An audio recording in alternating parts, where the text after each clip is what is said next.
Tyranids are the quintessential horde army when it comes to playing 40k, and in fact if you've played Space Marine 2 you'll know exactly what we mean. But when it comes to playing with the tabletop miniatures, it can be a little bit overwhelming because the sheer amount of miniatures you might want to paint for your army. But you can approach this with speed painting in mind, and it is possible to paint these hordes very quickly. So in this video we're going to be exploring 3 different ways that you can speed paint Tyranids that are also really great ways to paint them if you're new to the hobby too, because they don't require very many paints and they have really good foundational skills that go throughout as well. So I hope you enjoy it. Let's get started.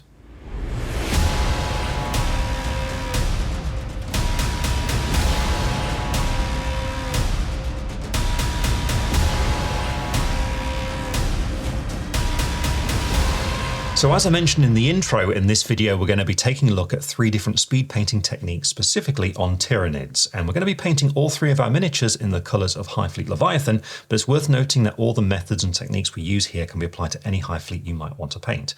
But for this colour scheme, because the body is a very pale colour, it's a good idea to start out with a very pale undercoat. So Wraithbone is actually perfect and provides that initial solid colour that we're going to need for the bodies, and you can see all 3 of my miniatures have been primed with this colour. Now the first method we're going to take a look at uses dip, and if you've not seen dip before, it comes in tins like this. So Army Painter really brought this to the fore. The technique has been around for quite some time, but essentially with this what you're going to do is apply all the base coats onto your miniature and then literally dip the model into the dip and then allow it to dry, and this provides you with the shading. Because it's quite strong shading, I find it's usually a good idea to go with quite light colours here. So what we're going to do is approach the model with that in mind. Now our first colour is already on there, which is going to be that pale colour for the skin, so Wraithbone basically is what we've got there, but for the carapace we want a purple. I'm going a little bit lighter here than I'd normally do so for High Fleet Leviathan, so I picked out some Sorcerer's Cloak for this. Now to apply it, I'm going to be using a medium base coat brush from Citadel, and this is a fairly new one that's holding a pretty good point. If you've got a slightly older one it will be fraying a little bit, so you might just want to use this for the bulk of the base coating, and then when you get to the more intricate parts next to the flesh, just switch to a more regular brush for a bit more accuracy. The choice is yours. Whatever the case though, as always make sure the paint's thinned down, and then we can start blocking in the carapace on the miniature. And for our termagant, what we're looking at is the back of the miniature just here, and you can see how having this fairly good point is going to be helpful here because it allows that degree of accuracy when we get close to the flesh. But for that first step, it's just a matter of blocking in all these bony plates entirely. I finished base coating that purple, which you can see, as I mentioned, is quite light, but that's not a problem because that dip is really going to tone that down. But now what we can do is put on some more base coat colours, and we'll start out with an off black, which is going to be for all the claws and things. And here I'm going to go for some Death Reaper, and then we can move on to a fleshy colour for things like the gun and also the joints. In this case, going to use some Elven Skin. But first of all, what we're going to go for is that off black. So I'm using some Death Reaper, and to apply this one, I've switched to a small layer brush from Citadel. So a nice smaller brush for lots of control. And with this, we're looking for the claws and hooves, basically things like that. So just make sure your paint's thinned down and under control, just twisting the bristles to a nice point so you have accuracy. Then look for these features and block them in. So for example, we've got the little claws just underneath here that we want to just paint in around here, but also keep an eye out for the hooves too, such as these ones back here.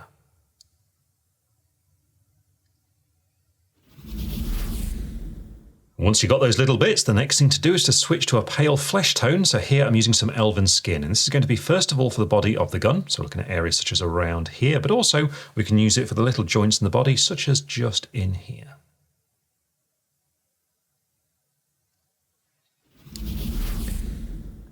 Once that's done, we then finish blocking in the main colours on the miniature, but there are some small little details we need to pick out with base coats before we use that dip, and these are all around the head. And we'll start out with the tongue. Here what you need is a pink, so I'm going to be using some Glistening gums. Then we should pick out the eyes with a bright yellow. Here I'm going for some Skulker Yellow, and then finally what we need to do is paint the teeth. In this case you want a light bone colour. I'm going to go for some Vampire Fang here. But first of all we need a pink, so I'm using some Glistening gums, and to apply it I'm still going to be using that small layer brush here, so we need a small amount of this thinned and ready, and then all we need to do is pick out this detail. So we're just looking at the tongue, just in here, all we're going to do is block it in at this stage.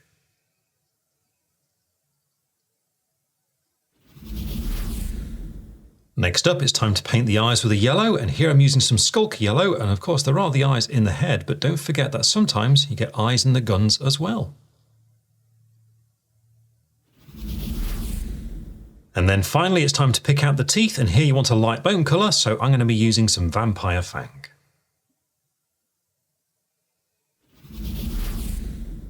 And And there we go, we've finished applying all those base coats, so now it's time to move on to the really fun part, because now we can put it into the dip. Now before you do this, the first thing to do is to make sure that you protect your work surface, because some of that dip is going to shake off the miniature. So you want to put down something like some old newspaper or some kitchen towel, something like that.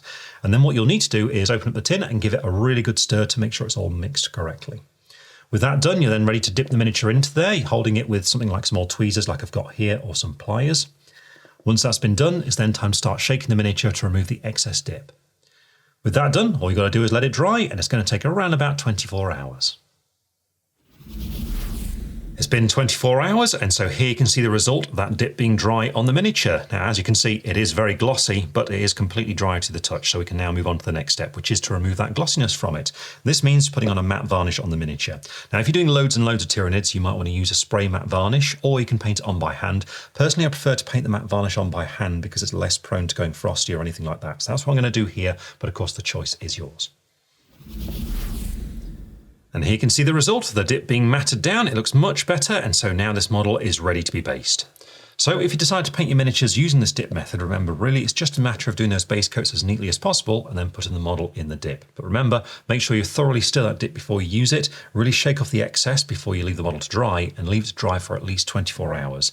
Now after this, you'll need to mat it down, and you could just paint on matte varnish like I did here, but if you decide to spray it with matte varnish instead, always test the matte varnish before you use it each and every time, just to make sure it's not going to do anything strange, dependent on the ambient temperature, for example.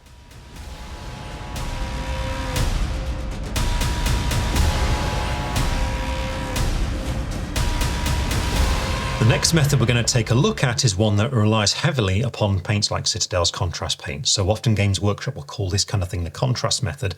Basically what we're going to be doing is using a lot of these paints to stain the various colours that we want on the miniature. And to do it, it's important that we start out with a pale undercoat. So once again, Wraithbone is a great starting point for this. And what we're going to do is generally look at this to approach it by doing the weaker colours first of all, so the paler colours, and then move towards the stronger tones after that, which can go over the top. Now with High Fleet Leviathan, this works particularly well because we have all those pale colours on the body. So we're going to be starting in that sort of region there. And it's best that we start out with a fleshy colour to pick out things like the weapons and also the joints in the body. So I'm going to start out with some Darkoath Flesh for this.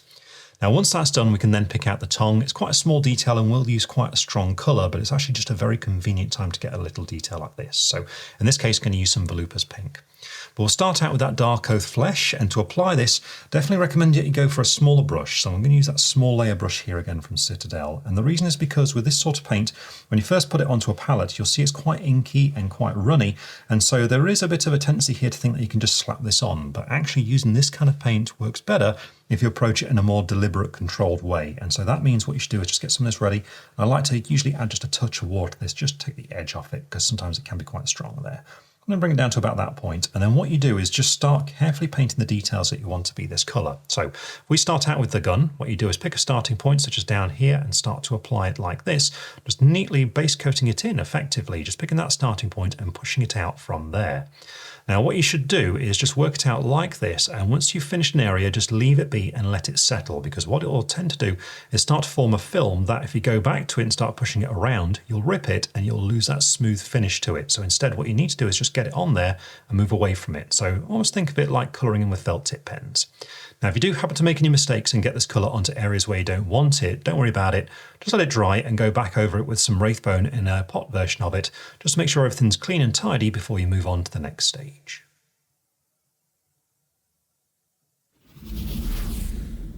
Once you've found all those bits, the next thing to do is base coat the tongue with a pink paint. So here I'm using some Volupus Pink, and it's just a matter of once again just blocking this in, just being neat on the surrounding areas there like that.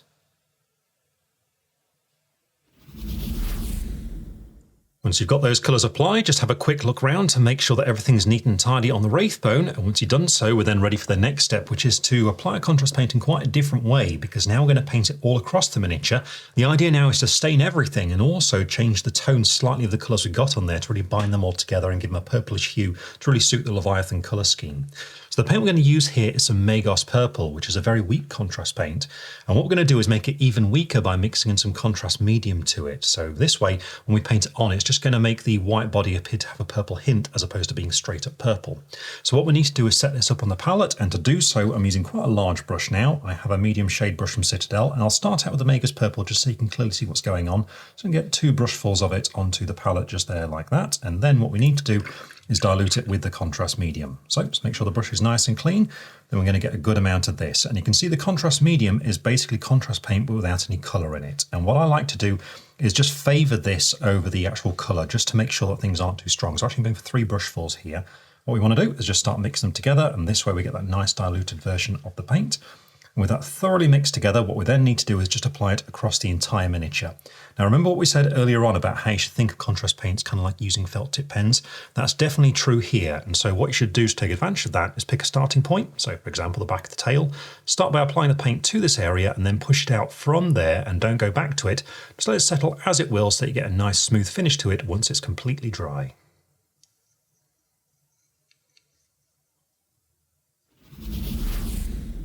And here you can see the result of applying that thin contrast paint across the whole miniature. And if you look at the fleshy parts especially, you can see it's given them a nice purple hue and just tied them into that Leviathan colour scheme, but also that white is showing through really nicely as well on the flesh of the body there. So with that done, it's now time to move on to some much stronger contrast paints for the carapace on the back and also the black claws and hooves.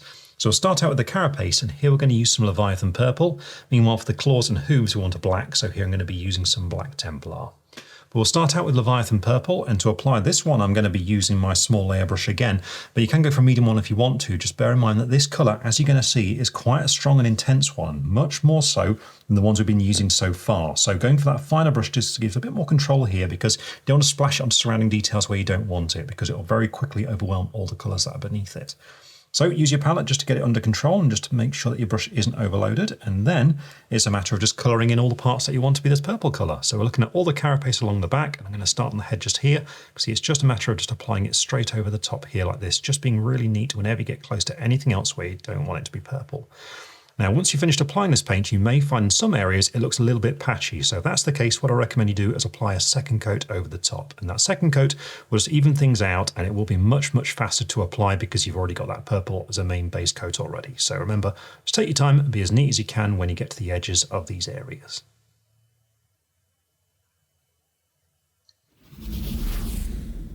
And here you can see the result on that purple with 2 coats applied. So now we can move on to the black, and here I'm going to be doing the same sort of thing. I'm using some black Templar, still applied to that small layer brush, and just like with the purple, I'm going to be applying this as 2 coats. And with that, we've now finished applying the contrast paints on the miniature, and you can see the result is that we've got some really nice strong colours on there and also some really nice shading too. And to finish it off, all we've got to do is just pick out 2 features. The first is going to be the eyes, and here what you want is a nice strong yellow. I'm going to use some Skulker Yellow for this. Then all we've got to do is pick out the teeth with a light bone colour, and here I'm going to go for some Vampire Fang. We'll start out with some Skulker Yellow, and to apply it, definitely go for your small brush again. I'm using my small layer brush for this one, and all you need is a small amount of this on your brush, then just twist the bristles on your palette to bring them to a nice point. Then it's time to brace your hands to be as steady as possible and just carefully move in to pick the eyes. And remember, there aren't just the ones on the head, but also ones on the gun as well.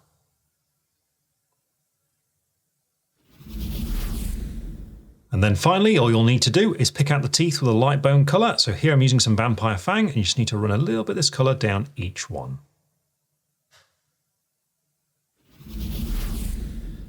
And with those small details now painted in, this termagant is complete and ready to be based. And as you've seen, doing this style of painting the miniature with the contrast paint is actually very straightforward. All you need to do though is just start out with that off-white undercoat and work through the light colours first of all and the weaker ones before moving on to those stronger contrast paints, which can just go straight over the top. Now also, as you've seen, the temptation might be to just slap this kind of paint on, but actually applying these sorts of paints, you get a much better result if you go into a more methodical approach with it, where you just carefully work away each one, just starting out at a certain point and working your way smoothly across the miniature, very much as if you're colouring it in with felt tip pens. If you approach the model like this, you'll find you get really nice quick results really easily.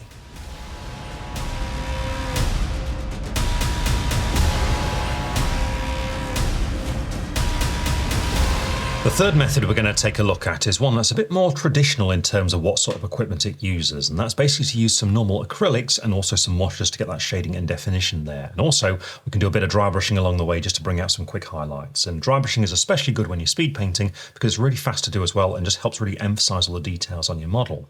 So once again we're starting out with that undercoat of Wraithbone for our Termagant, and I'm going to start out by picking out some of the lighter fleshier parts. So I'm going to begin with some Elven Skin once again for things like the joints and the gun, but then after that we can use a pink colour, so I'm going to use some Glistening gums here to pick out the tongue. But we'll start out with Elven Skin, and to apply it I'm starting out with my medium layer brush, but it's a good idea to have a smaller one on hand for all those joints and things. And with this it's just a matter of looking for those features that need to be this colour, such as his gun just here, and picking it out as neatly as possible, being careful around all the white skin. So looking at around here for example, and also keep an eye out for those joints and just run this colour into those too.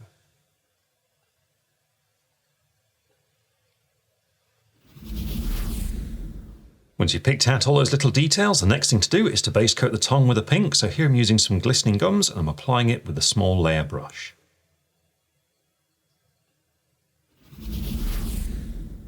With those two base coats applied, the next thing to do is put a wash onto the miniature, which is going to give us some shading and tie those colours together and also give a subtle purple tone on there. And so to do this, we need a purple wash. But like when we're painting with a contrast paint early on, if we just put it straight on there, straight out the bottle, it will just stain the whole thing too purple. So we need to dilute it down using a medium. And in this case, I'm going to use some Lamy Medium, which is one of Citadel's paints. This one's basically one of their washes, but without any colour in it. So it's going to be Lamy Medium combined with some Magi Purple wash.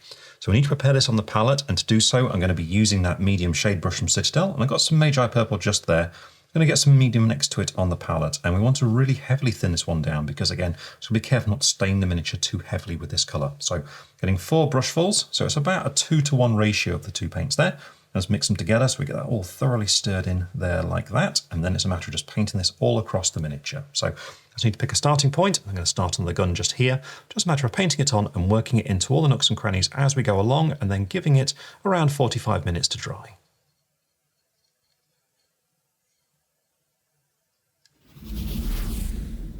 Now the wash is dry, we've got our shading on the miniature there, so we can move on to the next step, which is going to be to apply a dry brush on top of it, because what we can do is just bring out some of the details on that body and also on the weapons by just lightly going over there with an off-white, and this will just pick out that texture, help it pop from a distance. So to do this I'm going to use some Trooper White, and to apply it what I have is a small dry brush from Citadel. And there's a quick tip here: if you're going to be dry brushing with lighter colours, it's a good idea to keep a specific dry brush for those lighter colours, because for example if you have a dry brush with a red, what you'll find is the bristles get stained with that red, then later on if you try and dry brush with white, it'll mix and it'll basically turn your highlight pink. So it's always a good idea just to keep a brush just for these weaker pigments specifically for that reason. And so what I'm going to do is just get a little bit of this paint on the brush, don't need much of the Trooper White there, just a little bit there like that, get some tissue paper and use it to start working the paint into the bristles. Now when you're dry brushing this sort of thing, what you're aiming for is a very light application. So even though it's not really easy to see the white there on the tissue paper, if you just take a look at the brush, you can see there's not really that much paint left in there. That's the sort of thing that you're looking for before you start applying it to the miniature. And then what you do is just very lightly start flicking it back and forth across the texture of the model. So for example, along here, I'm just going to just start flicking it like this. You can see the sort of approach I'm going. I'm going quite light. If I just hold it there, that's the sort of impact I'm making. If I'm doing it quite rapidly and going back and forth, and you'll see what happens is that off-white starts catching the raised areas and just helps bring them out. So now it's just a matter of doing this all across the body and across the weapon as well.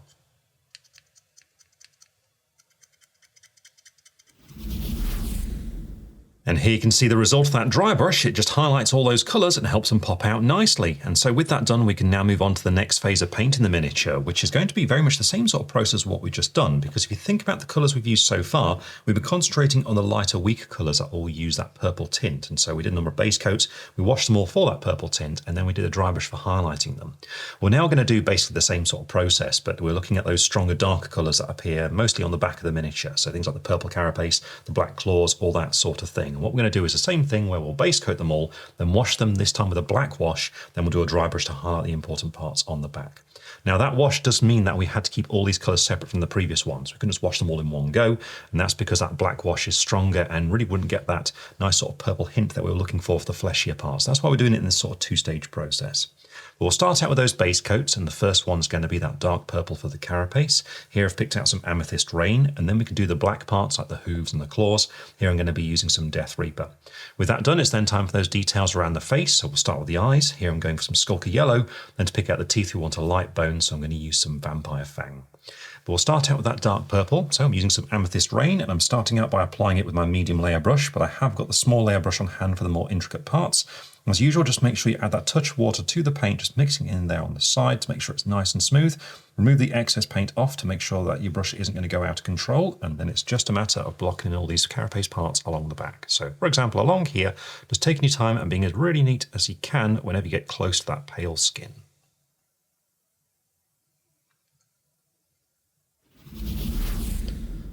Once you've built up a smooth finish to that purple, the next thing to do is base coat the black details. And here I'm using some Death Reaper applied with a small layer brush now. Once again, it's a matter of just looking for these features and neatly blocking them in. Next up, it's time to pick out the eyes of the yellow. So here I'm using some Skulker Yellow with that small layer brush again, just carefully moving in there just to pick these out.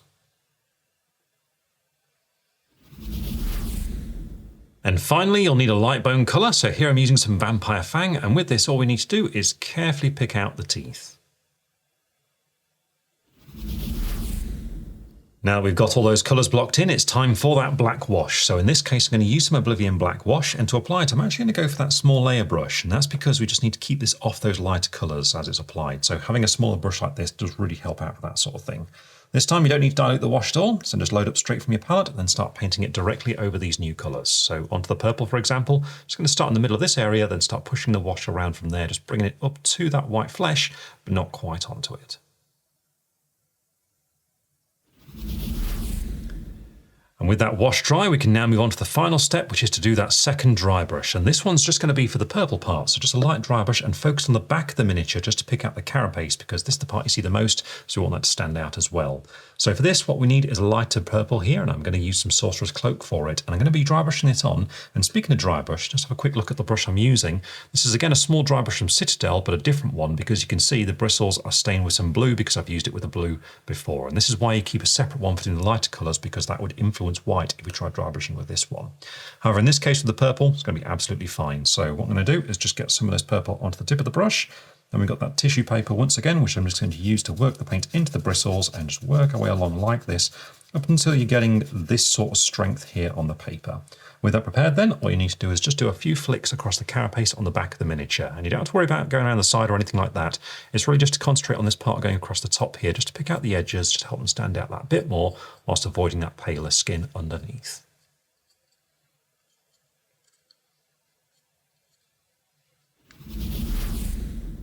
And there we are, with that dry brush now done, this termagant is complete, and all we've got to do is paint the base on the miniature. So when doing this sort of technique, as you've seen, basically what we're doing is going through a general process that we repeat twice. And this process is to start out with base coats, then do some washes over it, and then dry brush it for a highlight. It's a good idea to start out with those weaker colours, as you've seen here, so all things that could be washed with that pale purple, before then moving on to the darker, stronger colours on top, because this way we can use that black wash, and then all you've got to do is just dry brush the back of the miniature to pick out those details. And this technique is very straightforward, and once you get into a routine with it, it's very quick as well. So as you can see, just following it through, get some nice, neat and tidy results.